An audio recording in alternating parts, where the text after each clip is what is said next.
epidemiología bastante rara, pero cuando sucede es de suma importancia porque viene a provocar una repercusión grave en el paciente, ¿no? Y es la patología traumática del raquis. Para entender la patología del raquis es importante ver a qué nos estamos enfrentando. Y a este tipo de lesiones son las que se presentan con mayor frecuencia.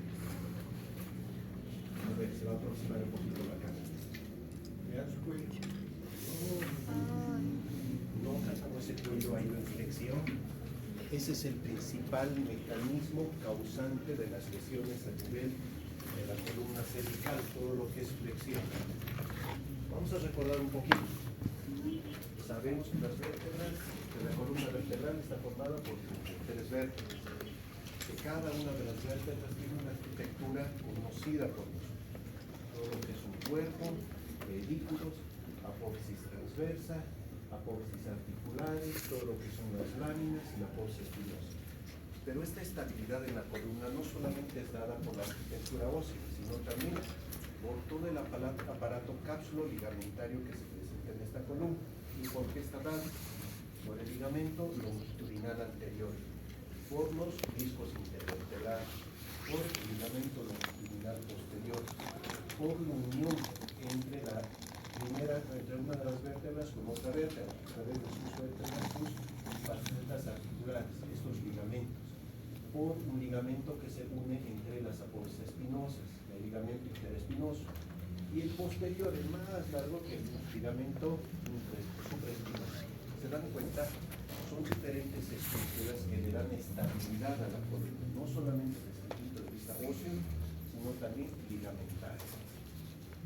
Las zonas más móviles siempre van a coincidir con lo que es una zona de alta movilidad con una zona donde hay una estructura ósea que bloquea ese movimiento. Se encuentra generalmente entre C5 y C6, transición entre lo que es el cuello y lo que es el tórax. A nivel de T12, L1, transición entre el tórax y la columna lumbar. Y entre L5, S1, entre todo lo que es el anillo pélvico y la región lumbar. Se dan cuenta, zonas de transición, donde hay una zona fija y una zona móvil. Esas son las zonas donde tenemos mayor movilidad y por lo tanto son zonas donde tiene alta frecuencia de presentar lesiones traumáticas. No se olviden que dentro de la vértebra prácticamente el 90% la sostiene el tejido esponjoso y apenas un 10% la cortical de la vértebra. Entonces cualquier alteración en la estructura del tejido esponjoso de la vértebra va a provocar de que ésta pierda esta resistencia y sea susceptible a una patología. En nuestro campo, muy frecuente, la osteoporosis. ¿Para qué sirve la columna? Transmitir o amortiguar cargas, permitir la movilidad de la cabeza, tronco, con cierto grado de rigidez y obviamente protección de todo lo que es la médula espinal y las raíces. ¿A qué le llamamos la unidad anatomofuncional de la columna vertebral? Es dos vértebras adyacentes junto con el disco intervertebral y todas las estructuras cápsulo-ligamentarias posteriores. Esta es la unidad anatomofuncional de la columna. De esto depende la estabilidad de todo. Si se dan cuenta, prácticamente el disco intervertebral actúa como un amortiguador en la parte central entre vértebra y vértebra. Tenemos una zona de fulcro donde se mueve toda la articulación, justamente las articulaciones apofisarias entre vértebra y vértebra. Y tenemos los ligamentos posteriores como un elemento elástico que permite de que ni se estire ni se acorte en gran resistencia. A partir de eso, nosotros ya podemos clasificar las lesiones en la columna en estos tres pilares que nos hablan de en una columna anterior que está formado por el ligamento longitudinal anterior, la parte media o la parte más anterior del cuerpo vertebral, la parte más anterior del disco intervertebral. Esa es la columna de Dennis 1 o columna anterior de Dennis. Una Dennis 2 significa la mitad posterior de la vértebra, la mitad posterior del disco intervertebral, el ligamento longitudinal posterior. Esa es una Dennis 2. Una Dennis 3 es aquella que toda la región posterior. Todo lo que son apófisis transversas, apófisis espinosas, las articulaciones interespinosas, el ligamento interespinoso, el ligamento supraespinoso. Cualquier lesión que vaya progresando desde anterior hasta posterior se va volviendo mucho más inestable. Mecanismos de lesión. Habíamos dicho que el primer mecanismo y el más frecuente es el mecanismo por flexión. Eso que pasa con las vértebras, confluyen en la parte central y provocan obviamente una lesión. Las caídas de este tipo de altura o cuando uno se mete a la piscina cuando es muy bajita puede provocar este tipo de lesiones por flexión. Pero no solamente es eso, tenemos mecanismos por compresión. El típico, caídas de altura, caemos parados, sentados, de tal manera que hay dos fuerzas que se contraponen en el mismo eje longitudinal y provocan un aplastamiento vertebral o lesión a nivel de los discos intervertebrales. Mecanismos combinados por flexoextensión, una flexión brusca acompañada de una hiperextensión brusca.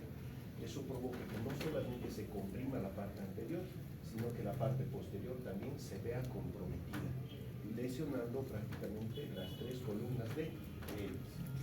Mecanismos mucho más complejos y obviamente acompañados de patología neurológica mucho más severas, que son las flexiones y rotación. Esto generalmente provoca luxofracturas graves, por suerte poco frecuentes, pero si se presentan son muy complejas.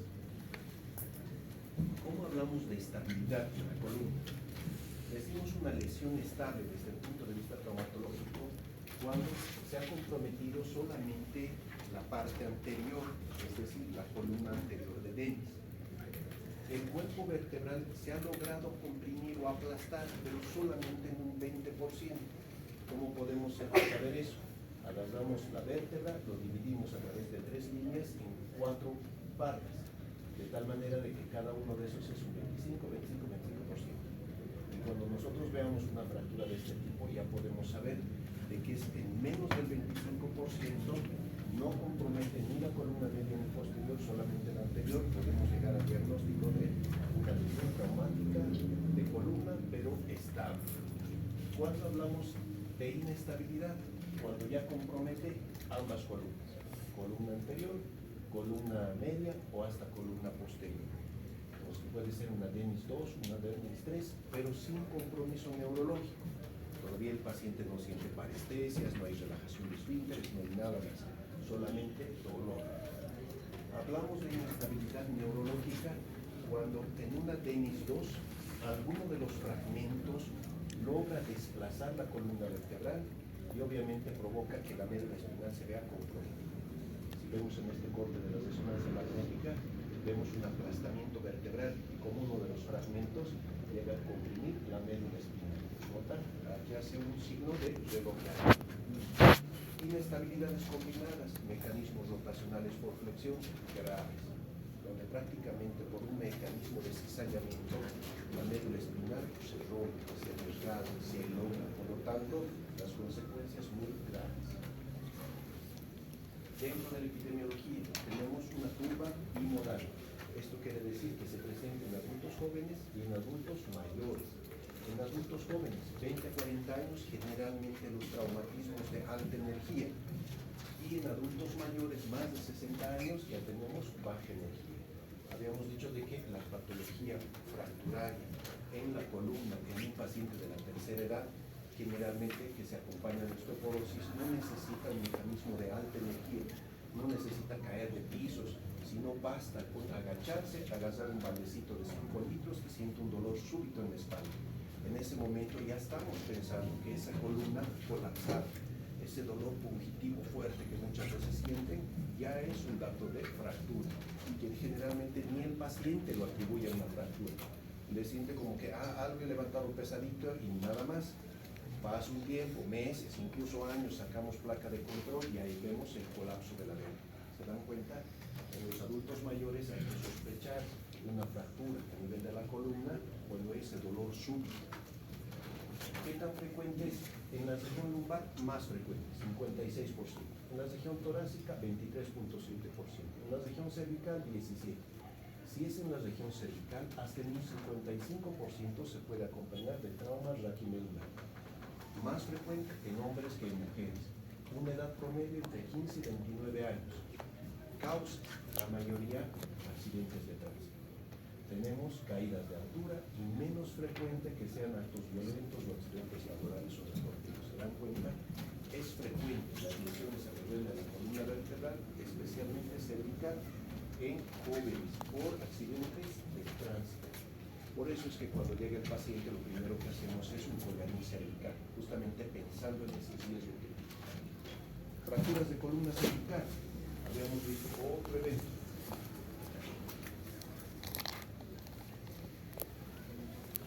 Se han dado cuenta que el mecanismo por flexión es el más frecuente, ¿no? Entonces, lo mismo. No apoya las manos, cae directamente sobre el cuello, provocando una hiperflexión y obviamente las secuelas que esto puede tener. Es obvio que les voy a preguntar esto, ¿no ven en el examen? Las fracturas más típicas tienen nombre propio, por lo tanto les vamos a poner. Fractura a nivel de la C1, ¿cómo se llama? Jefferson, ¿qué características tiene? Que se provoca por una compresión axial, extensión, fractura tanto el arco anterior como el arco posterior de la primera vértebra cervical. Otra, la fractura de la polsorontoides. La fractura de la polsorontoides es relativamente rara, pero se puede presentar y se presenta en tres tipos. El tipo 1, cuando es avulsiva, prácticamente arranca. No se olviden que está lleno de ligamentos y alguno de los ligamentos puede avulsionar. Puede ser a nivel de lo que es el cuello, de la polsorontoides, o puede ser a nivel de la base. ¿Cuál tiene mayor riesgo? A nivel del cuello. ¿Por qué? Porque no se olviden que la irrigación siempre va de distal a proximal. Si yo secciono este sector, estoy limitando la irrigación de la polsorontoides y por lo tanto me puede provocar o una pseudoartrosis o una necrosis de la polsorontoides y por lo tanto dolor más crónico. Si es a nivel de la base, por la superficie que tiene más posibilidad de que la irrigación continúe y por lo tanto no tengamos secuelas como una pseudoartrosis o una necrosis. La fractura del ahorcado, hiperextensión, cizallamento, donde se presenta especialmente en una espondilolistesis a nivel de la vértebra axis. Se dan cuenta cómo desplaza una vértebra sobre la otra. O a nivel de la columna cervical, las luxaciones atlanto-odontoideas. No se olviden que en el atlas tenemos lo que se llama el ligamento transverso. Este ligamento transverso es que le da la centralidad a polsorontoides. Si ese ligamento transverso se rompe, la odontoides migra. Puede migrar lateralmente, que sería bueno, o puede migrar posteriormente. Eso es muy malo. ¿Por qué? Porque aquí tenemos el bulbo y aquí sabemos que ahí hay centros importantes como son el centro de respiración y puede provocar una depresión respiratoria aguda. ¿Se dan cuenta? Tenemos el típico latigazo del cuello. El latigazo del cuello no provoca fracturas, sino es un trauma más de las partes blandas. Y está dividido en dos sectores, está dividido en dos procesos, un proceso de aceleración y un proceso de desaceleración. El proceso de aceleración es donde se descarga en un desgarro del esternocleidomastoideo, los escalenos y el músculo largo del cuello, toda la parte anterior. ¿Qué es lo que hace la aceleración? Una hiperextensión. Y en la fase de desaceleración, donde hay un mecanismo de hiperflexión, que provoca que se lastime el ligamento nucal, que es el ligamento que va prácticamente desde la base o desde lo que es el occipucio hasta la séptima vértebra cervical. Se desgarra este ligamento y por lo tanto tenemos lesión en partes blancas. Es el típico caso donde chocamos, no tenemos el respaldo en la parte posterior y hiperextendemos y flexionamos de forma brusca. No provoca fracturas, pero sí lesiones en partes blancas. Hoy, en la región cervical, no es muy frecuente actualmente, pero antiguamente se le llamaba la fractura de los cavadores de arcilla. Y es cuando en el momento de cavar hacían un falso, es decir, no lograban agarrar por la pala la tierra y por lo tanto hacían un falso. Ese falso provocaba de que hay una fractura avulsiva a nivel de la vértebra cervical. Actualmente no es muy común, pero se lo menciona dentro de la historia. Luxofracturas, mucho más complejas, mecanismos de flexión, rotación, mecanismos combinados, y estos sí provocan alteraciones graves. Mucho depende del nivel para causar cierta sintomatología. Por ejemplo, si se encuentra por encima de C5, tenemos serios problemas. ¿Por qué? Porque empieza a paralizar la musculatura respiratoria. Y no es agudo, es progresivo. Nosotros vemos una luxofractura en C3, C4, hasta C5, y el paciente todavía mueve los hombros. Pero obviamente, como se han paralizado los músculos intercostales, el único músculo que está funcionando es el diafragma. Pero ese diafragma se va cansando. Y a medida que va pasando los días, el paciente necesita ya una ventilación asistida, porque no puede respirar. Y muchas veces llega a fallecer. A medida que va bajando la lesión, va provocando diferentes patologías o signos que son frecuentes en las lesiones o por luxofracturas a nivel cerebral. Columna dorsolumbar, lo típico, caída de altura, puede ser sentados o parados. Por eso nosotros cuando preguntamos el mecanismo, preguntamos, y es lo típico. El paciente está estrenando su casita, todavía no le he hecho la obra fina, no tiene barandales, por lo tanto están tomando, se caen del segundo piso, caen parados o sentados, mecanismo por compresión. Y lo más frecuente es, hasta ella nos muestra el dolor. Fracturas dorsales o lumbares. ¿No ves? Más frecuente entre T10 y M2. Una de las fracturas más típicas son estas fracturas por aplastamiento o estallido. Como vemos en esta resonancia, el eje del traumatismo es una fuerza de arriba hacia abajo y otra de abajo hacia arriba. De tal manera que la vértebra explota, estalla prácticamente, como este tipo de lesión. Y si se dan cuenta, los fragmentos más posteriores invaden el canal medular, provocando lesión de la columna vertebral. Y hay que estar atentos a esos síntomas que presenta el paciente. La lesión tipo chance. La lesión tipo chance es una fractura donde hay un mecanismo de flexión y extensión. Si se dan cuenta, compromete tanto la parte anterior, pero también todo lo que es la columna número 3 de Dennis. Es decir, es prácticamente un mecanismo que va desde adelante hacia atrás. Lo más típico, esto es lo que vemos en la radiografía o en la resonancia. La columna dorsolumbar, luxaciones y fracturas, mismo mecanismo, rotacionales especialmente. Y de acuerdo a dónde se presente, puede provocar desde cosas tan simples como paraplegia u otras lesiones. Todo lo que puede ir de acuerdo al nivel. Lesiones graves, lesiones limitantes, lesiones que provocan gran repercusión en los pacientes. Otra patología que no es estrictamente traumatológica, la espondilolistesis. ¿Qué es la espondilolistesis? Es cuando una vértebra se desliza por un mecanismo de cizallamiento sobre otra.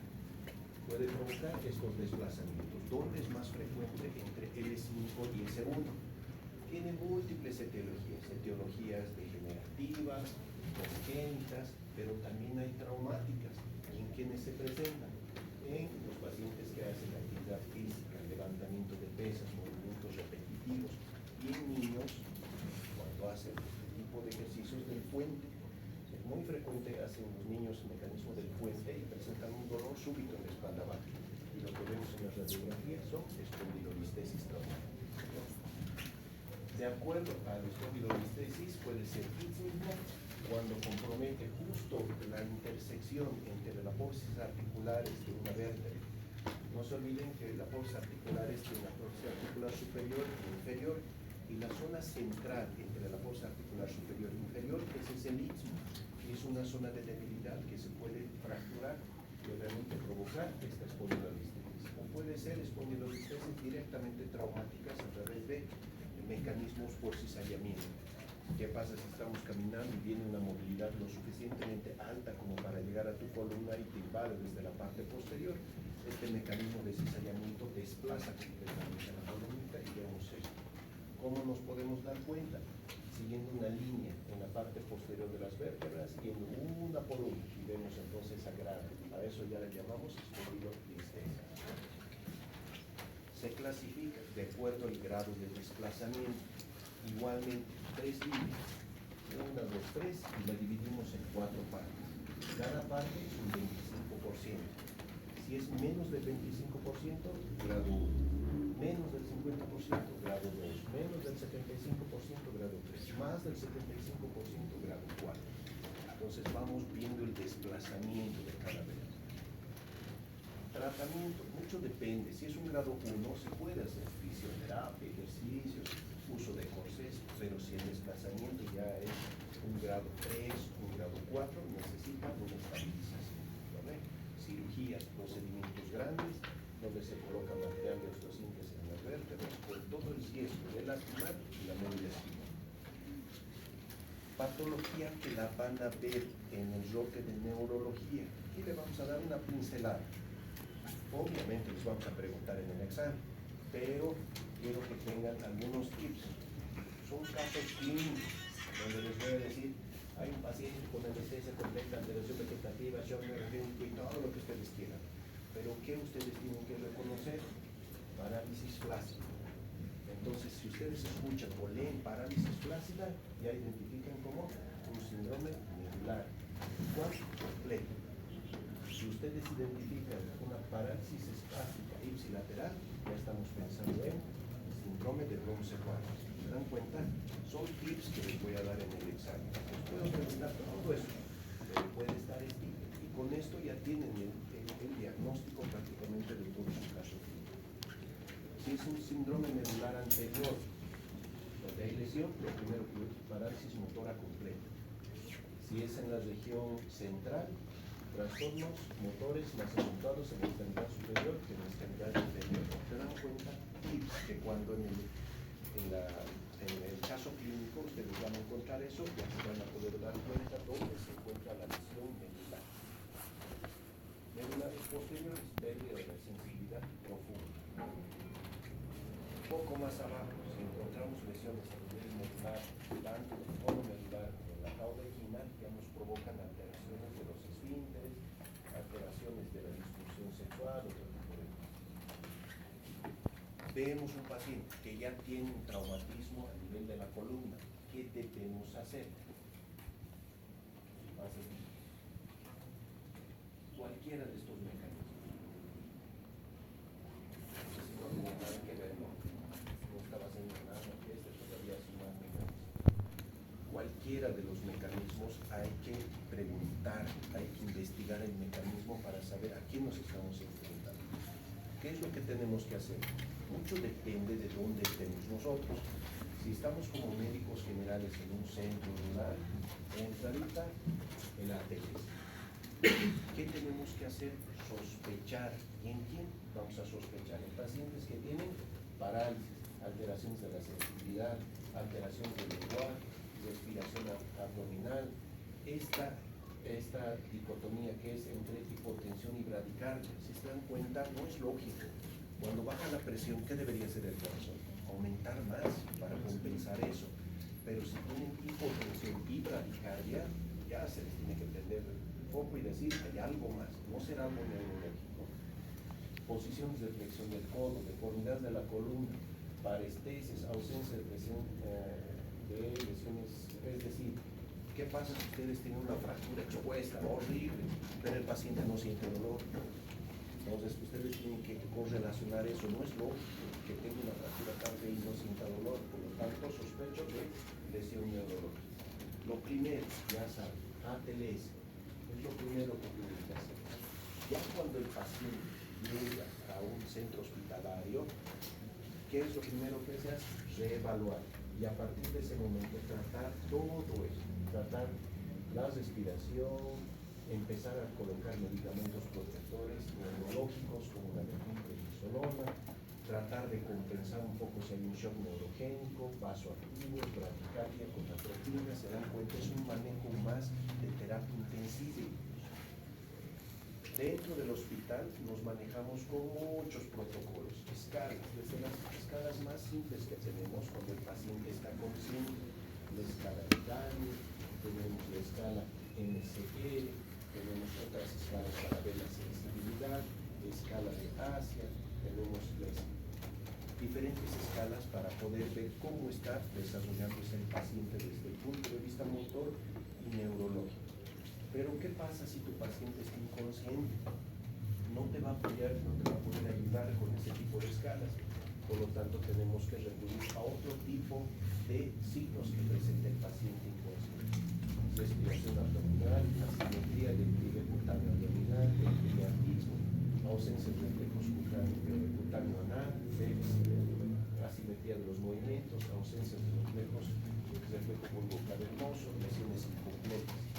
Se dan cuenta, son signos que pese que el paciente esté inconsciente, nosotros podemos tratar de investigarlos y poder determinar si este paciente tiene una lesión neurológica. ¿Qué estudios le vamos a pedir? Todos los que tengamos a mano.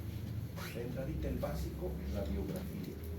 Se han dado cuenta que la radiografía nos muestra estrictamente el tejido óseo. Eso es lo que vemos con la radiografía. Y muchas veces nos vemos con la interposición de partes blandas, que nos permite ver la lesión, pero no definirla con mayor calidad. Por lo tanto, ya nos da la sospecha. ¿Qué podemos pedir si nosotros ya sospechamos de una lesión vertebral? Una tomografía, que igualito nos sirve para las partes óseas, pero nos permite ver mayor definición, nos permite sacar las partes blandas y por lo tanto ver mayor definición en cuanto a la fractura. Si estamos sospechando lesión a nivel del disco intervertebral o los ligamentos que rodean a la columna, les pedimos una resonancia magnética. ¿Se dan cuenta? Podemos ir viendo poco a poco, dependiendo qué es lo que queremos nosotros investigar. Una vez que nosotros llegamos al diagnóstico, como en toda patología, tenemos el diagnóstico, trauma medular, los siguientes, clasificar. Y para las clasificaciones, igual que en traumatología, hay muchas. Esta es una clasificación que nos permite ver si el paciente es quirúrgico o no quirúrgico. La clasificación aorta. La clasificación aorta no tienen todo. Igual, tenemos clasificaciones para la columna cervical, tenemos clasificaciones para la columna dorso-lumbar, incluso sacro. ¿Se dan cuenta? Tratamiento ortopédico, dependiendo. Si es una fractura estable, tenemos todas estas herramientas, collarines cervicales, un poco más largos, los toracolumbares, los lumbosacros y el TLCO, que es mucho más largo, dependiendo dónde está nuestro nivel de lesión. Y no se olviden, ¿en quiénes? En lesiones estables. Podemos hacer tratamientos para las lesiones inestables, la mayoría de las veces es quirúrgico. Se puede hacer tracciones transesqueléticas, se puede utilizar material de osteosíntesis simple o más complejos, donde tenemos múltiples niveles para colocar placas y tornillos y dar estabilidad a ese cuadro. No se olviden que si nosotros detectamos de forma pronta lesiones tan graves como ha tenido Cristo, pueden ser todavía llevaderas, todavía podemos tener una calidad de vida.